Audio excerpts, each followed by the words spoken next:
You can now hear Movie Heaven, Movie Hell on Stitcher. Stitcher is radio on demand. Listen anytime, anywhere. Stitcher is an award-winning free app that lets you listen to all your favourite shows, plus discover from 20,000 news, entertainment and sports shows. You can also create your own custom playlists. Stitcher is available on iOS, Android, Nook, iPad and in over 4 million car dashboards. It's on demand and it's on the go. No downloading, no syncing, no wasted memory. You can stream your favourite podcasts from Stitcher. Don't have Stitcher? Download it free today at Stitcher.com or in the App Store. And please leave us a review and rating on Stitcher. Thank you.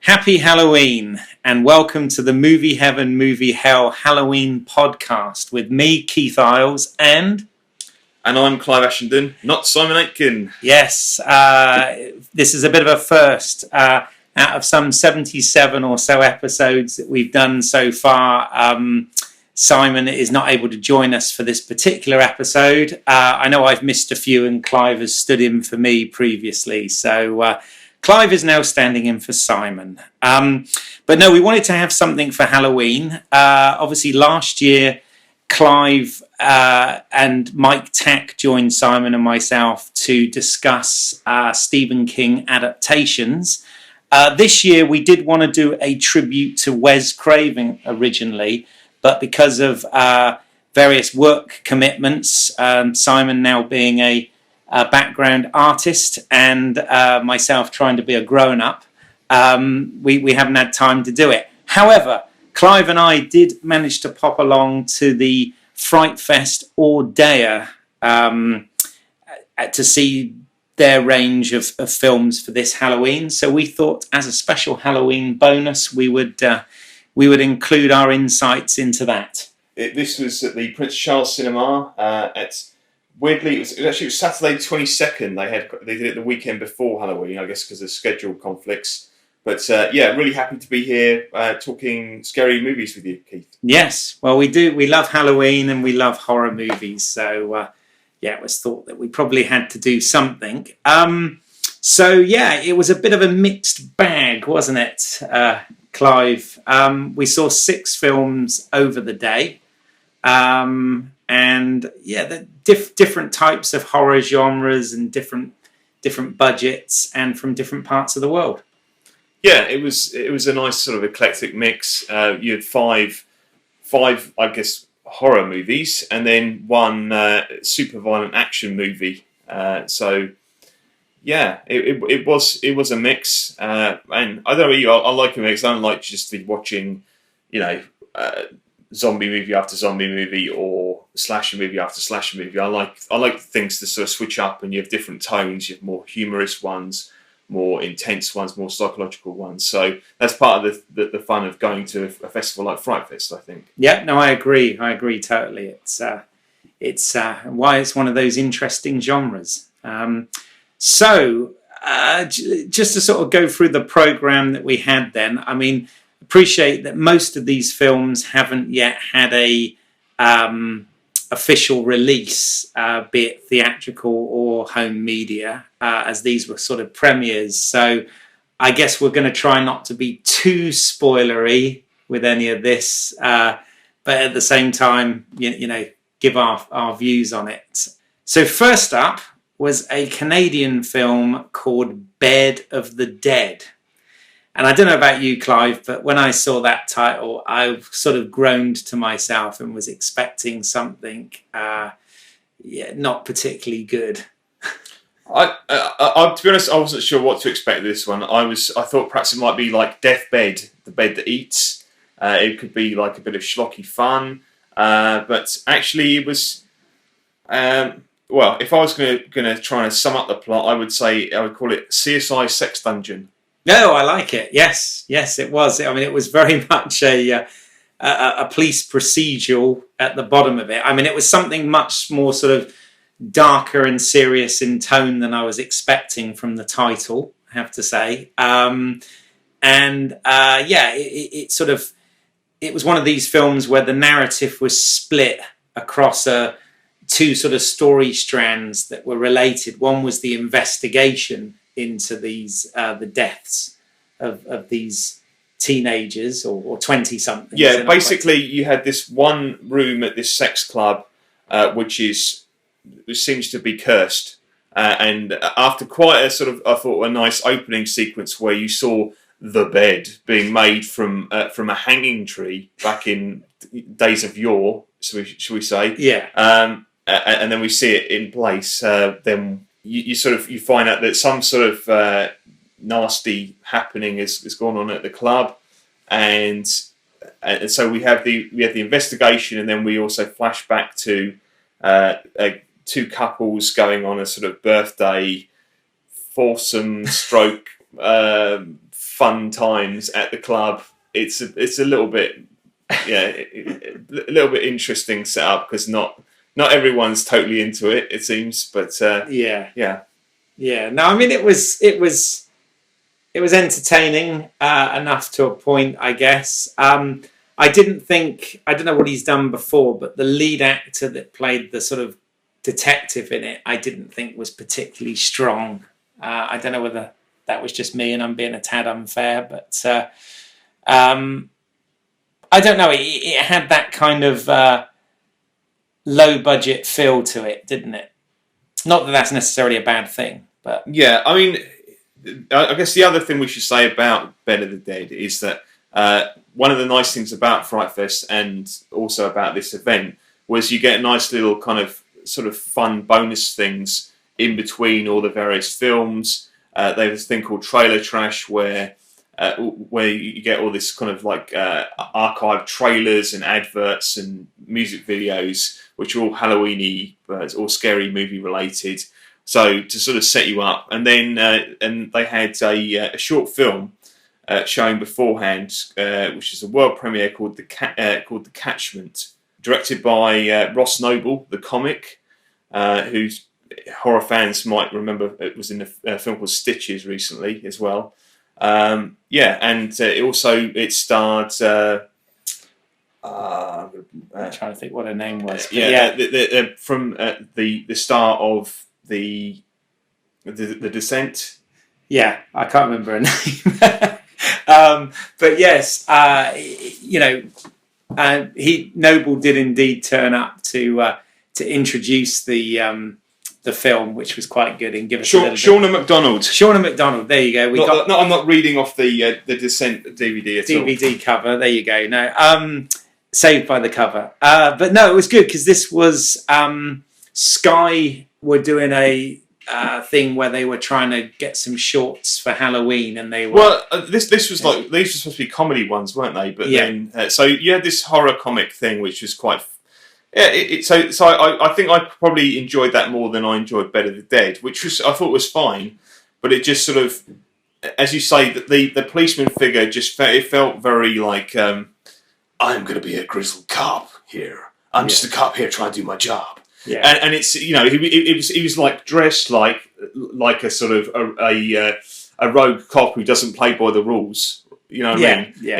Wearing the trench coat, swigging out of a bottle.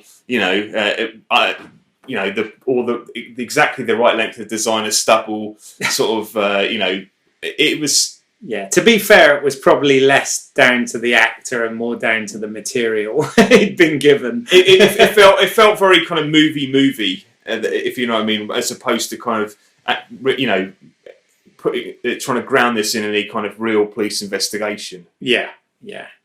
But, I'll be honest. I mean, the reaction, we saw some friends, some of the usual FrightFesters after the screening. And, quite a lot of people were quite down on it. But I didn't think it was actually that bad. Yeah, no, I enjoyed it for what it was. I wasn't bored.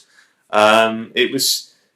I think that there's maybe one sort of section where it felt like it was just slightly treading water, where after I'm going to tread sort of lightly here to avoid spoilers, where you're just down to two of the characters who are stuck on this bed. Because if you leave the bed, then bad things happen to you. Then you're dead. And they're having this sort of conversation, and it felt like they didn't really need to. It didn't know where it wanted to go after that. Yeah. So it sort of meandered a little bit before it sort of picked up again towards the end. So exactly for me anyway. But yeah.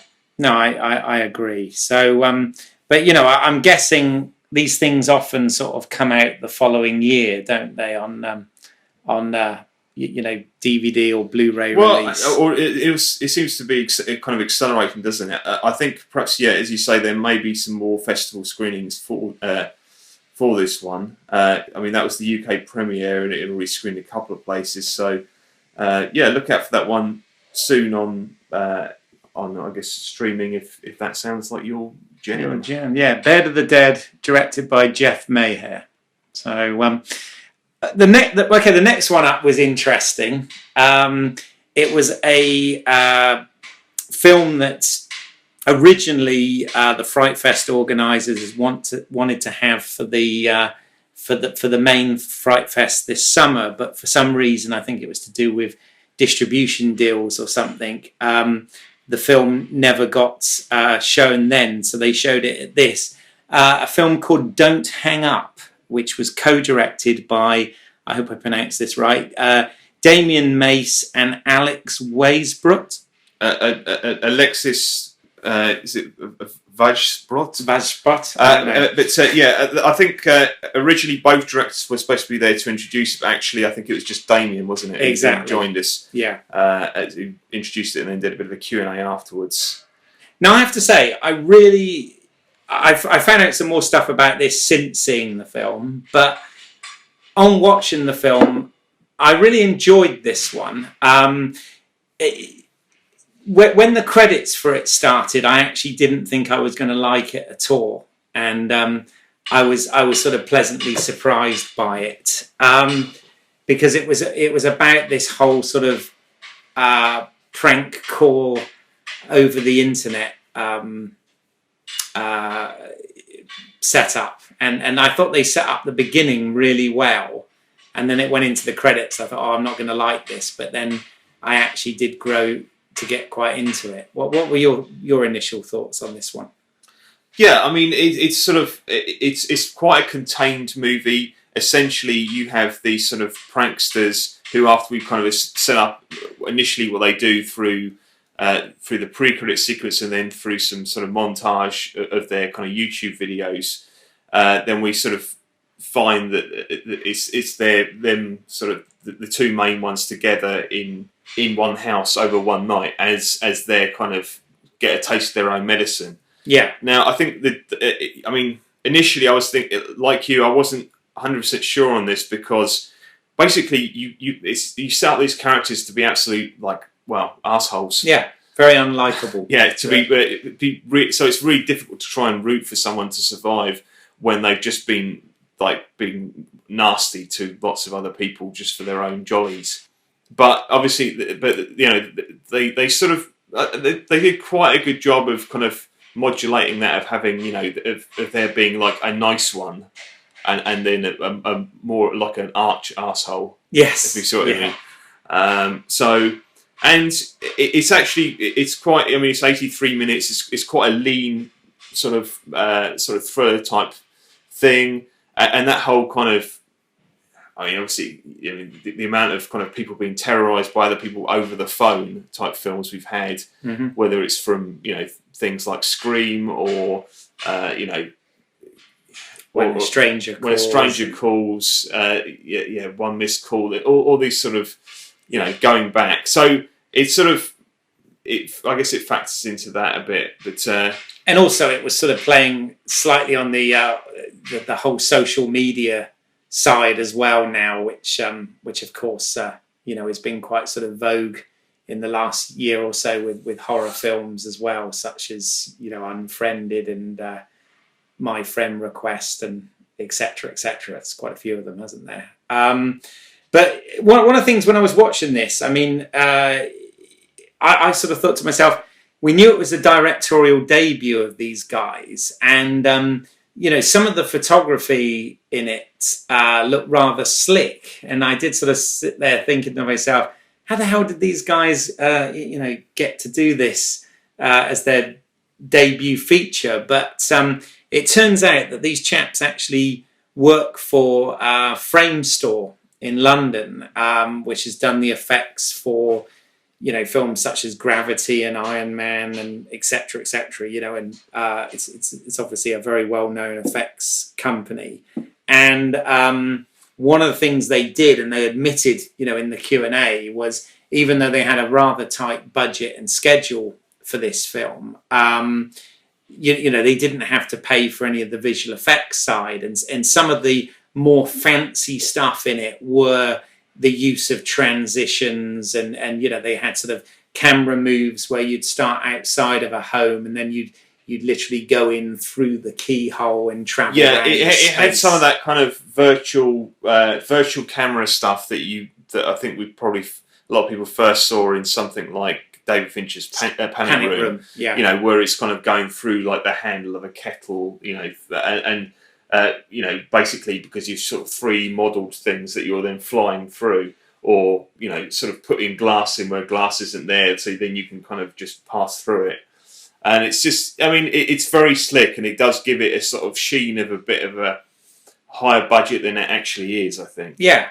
I mean, it had a sort of Hollywood movie feel to it, even though in terms of the amount of characters and locations, it was a very contained film. And, I'll be honest, I actually thought it was quite effective. I did some more research afterwards, actually, and I was slightly, if I'm being negative, say miffed, but if I'm being positive, which we try and be on this, let's say inspired, to have found out, because I thought, what did these guys do before?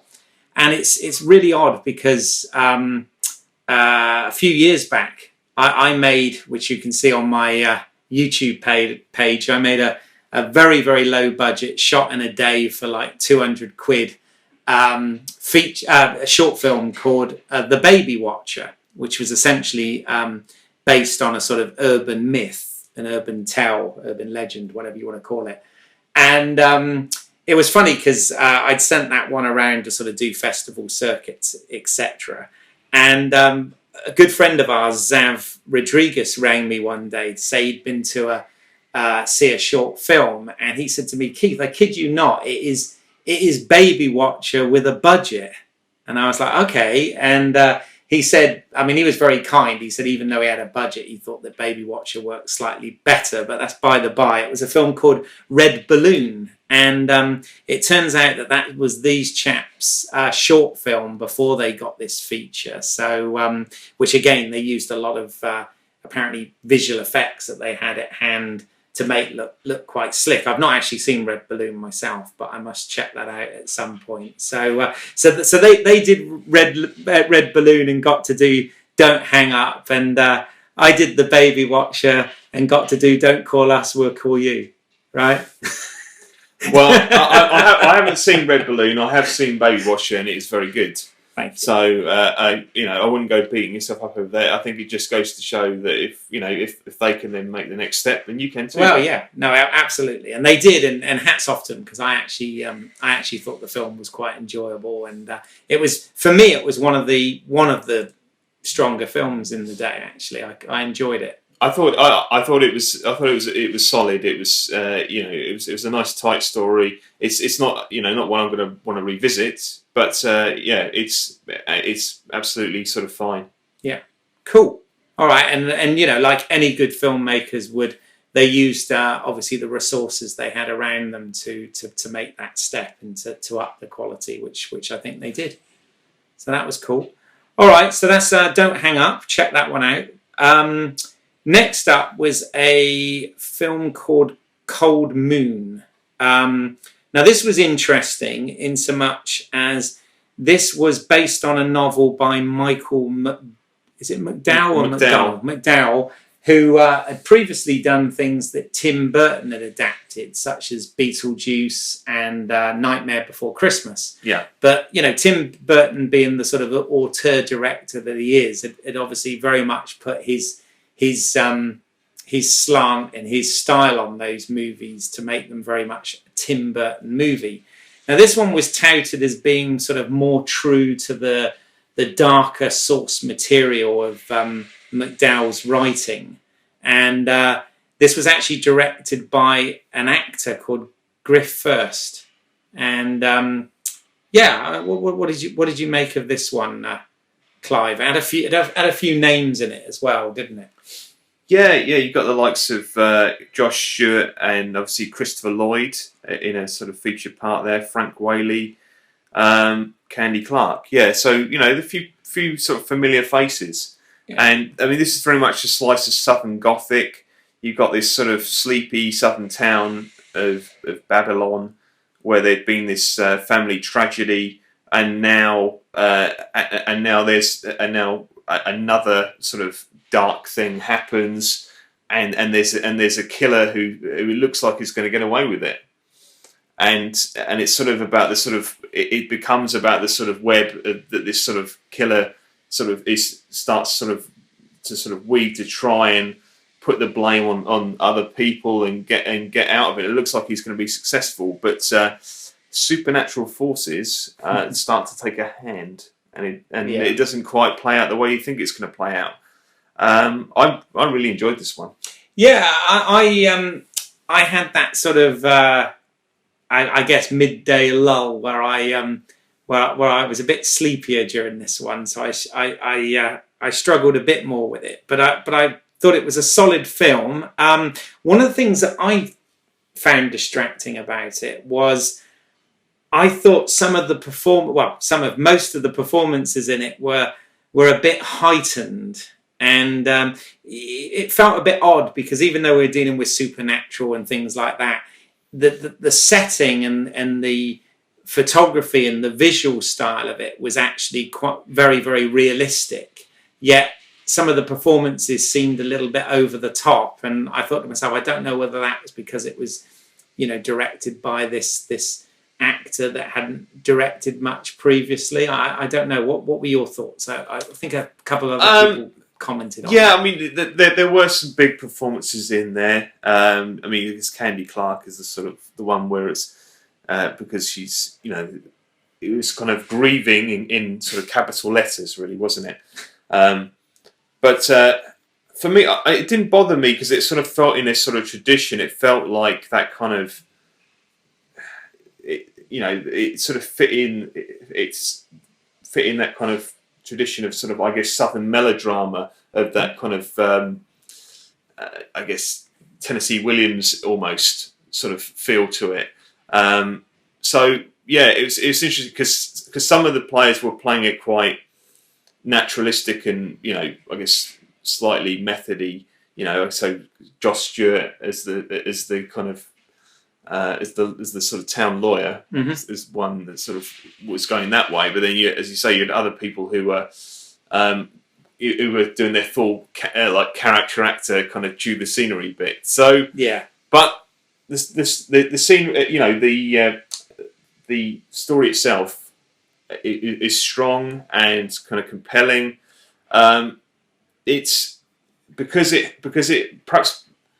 It's weird because you have because it's set in the South. It does seem to be sort of like almost a trope that stories set in the South will have a slightly slower pace, a more, you know, meandering, a southern drawl, sort of way of going about things. You know, it's almost like the heat gets to what we're doing, but. I personally, I didn't mind that in this film, and you know, when I say it's slightly longer, I mean it's still 92 minutes. It's not, you know, it's not, didn't feel baggy to me. It's just that sort of, there were some scenes where it's sort of, yeah, perhaps it's that thing of it being an actor director and giving the actors a little bit too much rope, perhaps. But for me, it didn't ruin it for me. I really enjoyed it. Yeah, that was good. So next up, I have to say this one for me was probably my favourite of the day. Is a film called Fear Inc. Based on a short film by the same director, Vincent Maciel, and this when it started off, they put like their one sort of name in it right at the beginning, which was Abigail Breslin, yeah. And I at that point, the very opening of it, I thought, oh, this is going to be a bit of a crappy, low budget horror film, and wasn't so sure. But then, as it progressed, I got really into this one, and it's one of those films that loves to put in loads of movie, particularly horror movie references throughout as well, and I thought it worked really well. But that was based on largely, I think, on the charisma of the lead actor in this. Is that Lucas Neff? Yes, I think so. Yeah, so Fear Inc. or Fear Incorporated, I think that's short for, isn't it? It's INC. You've got this setup of this kind of, I guess, riffing on the idea of these like haunted house attractions that are very big, especially in the United States. It's sort of like, how do you take that to the next level?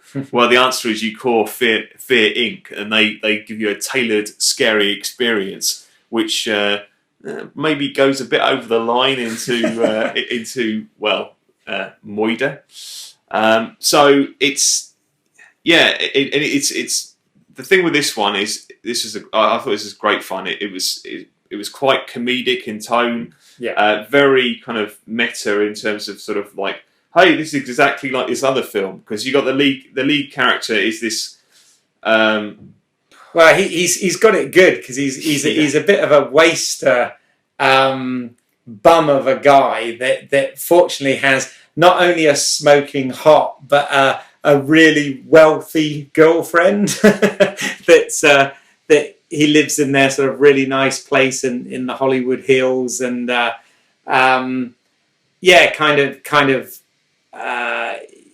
is the one that is really into horror movies, really loves all of his horror films, and when he finds out about this Fear Incorporated experience, is really sort of keen to sign up and do it for Halloween. It's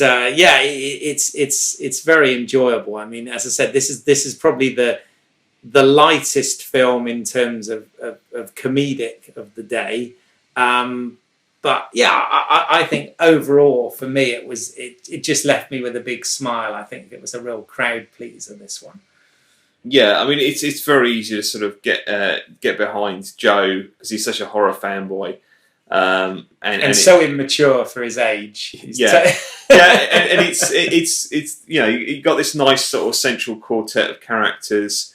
And you see people, they seem to be getting really scared by it, but Joe's just really enjoying the whole experience. Everyone's going around locking the doors and windows, and he's leaving one open a crack because he wants the masked killers to come in and to get the full experience. So, but yeah, I mean it does that. It does a really nice job of sort of segueing from the quite sort of silly comedic stuff into the sort of darker stalk and slash things that sort of go on towards the end.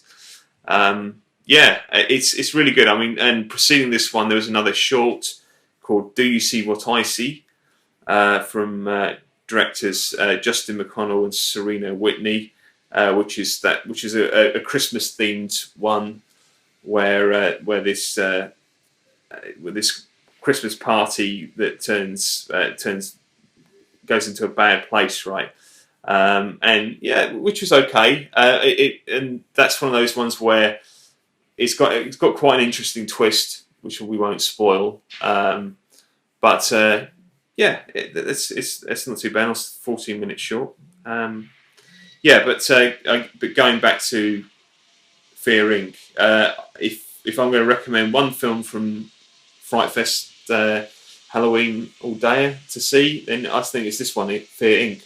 Right, so that would be movie heaven for us both then, I guess. Yeah. That lot. Yeah, great fun. Fair enough. Moving forward, the next up was a film by Steven Shainberg called Rupture, which starred Noomi Rapace. Yeah, this is probably the highest profile film that we got to see. This is the UK premiere of Rupture ahead of its release. Noomi did a video intro to it, didn't she, for us? Yes, she did. Thank you, Noomi. And yeah, I mean, I was looking forward to this one. Well, partly because I'm really into, as part of the A to Z of SFF podcast, it's probably no shocking news to say I'm into sci-fi. So this seemed to be up my street. I like Noomi as a lead actress, and director Steven Shainberg's been involved with things like Secretary and Hard Candy, which I think are really great movies. Really good sort of lower budget movies, which still have quite a sort of particular look to them, and just very well acted, put together. So yeah. No, I was looking forward. I mean, this also has Michael Chiklis and Peter Stormare in it.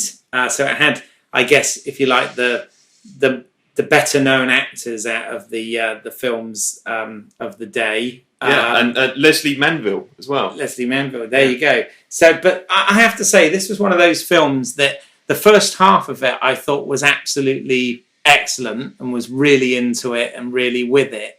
But then I kind of wanted them to get on with it, and it seemed to get stuck, in my opinion. And I didn't find the latter half or the ending particularly satisfactory.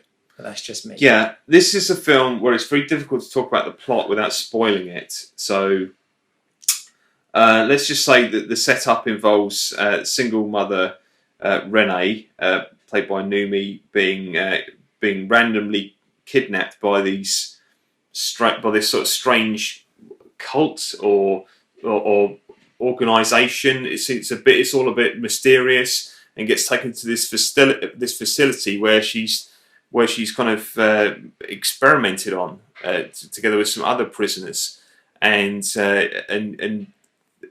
gradually we sort of find out who these people are to a certain degree, and what it is they want, and what it is they're trying to do, and all the while Renee's trying to escape and get back to her son.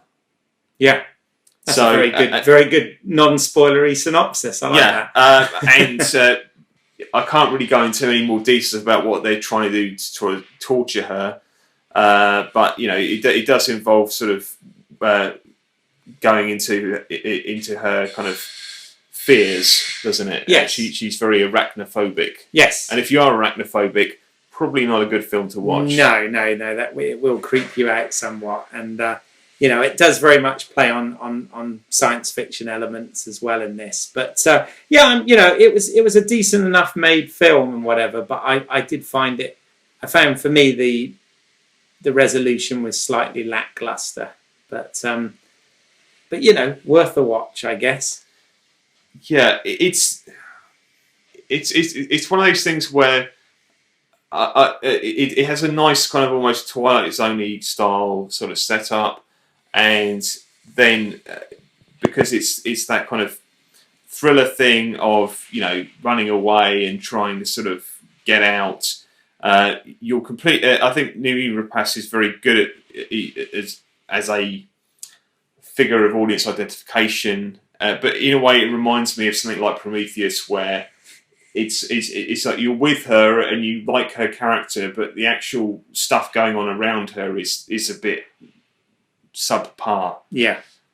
Which is a shame. And it sort of, as you say, it gets to a certain point, this film, and then you want it to sort of go up a level, and then it doesn't really. It just kind of circles around. It's and despite having these really good supporting actors, it does rather feel like they're a little bit wasted for me. Yeah. And I can see what they were trying to do with the ending, but without spoiling it, it doesn't feel it doesn't feel completely satisfying. So I think it's kind of an interesting failure. For me, it's not. I wasn't bored, but it felt like it could have been better than it was. Yeah, I think we're both in agreement on that by the sounds. And then to round the night off was the only subtitled film of the festival this time, which was an Indonesian film called HEAD SHOT, which was, I believe, made by the same people behind the Raid films. Is that right? No, not exactly. It's got, you've got the star of the Raid, isn't it? Iko Uwais, if I'm saying that right. So he's the lead, but you've got it's from the Mo brothers who directed Macabre Killers, and they did some segments of VHS 2 and ABCs of Death. But this is very much in the tradition of the Raid, in that you've got that super violent, highly hyperkinetic action sequences in a fairly sort of controlled setting. Yeah. No, I mean, I thought it was, it was action with a lot of violence, hence why it was included in the FrightFest, I guess. I found it very, very interesting. Bearing in mind, by this point, we're at sort of 1 a.m., on the Sunday morning, and it kept my attention. I didn't find that I was falling asleep or anything during this by any means, because there was so much action going on, and it was also well choreographed fights and things that it kind of kept you interested. That's what I found anyway. I have to be honest and say that I did nod a few times during this film, not because it was a poorly made film, just because I was tired. This was film 6, and something had to give a little bit. Also, perhaps because I'd seen The Raid and The Raid 2, it didn't feel as sort of fresh and exciting as it might otherwise have done. Yeah, I must admit, I hadn't. Ashamedly, I haven't yet seen the Raid films. I need to check them out because people say they'd be right up my street, so to speak. And also, unfortunately, there was a bit of a projection issue with this one, where initially we watched the first 10 minutes of the film without any subtitles, which made for interesting but slightly confusing watching, and then they restarted the film with subtitles. Yes. So it meant that actually it was a bit late. It was even later when the film got going. So I mean, these things happen. Everyone was fairly good-natured about it. But it just meant it was slightly later. But I think the thing with this one is it felt like it almost harkened back to the Hong Kong style of heroic bloodshed movies, in that it has that very strong, almost streak of melodrama, sort of this sentimental thing where you have this.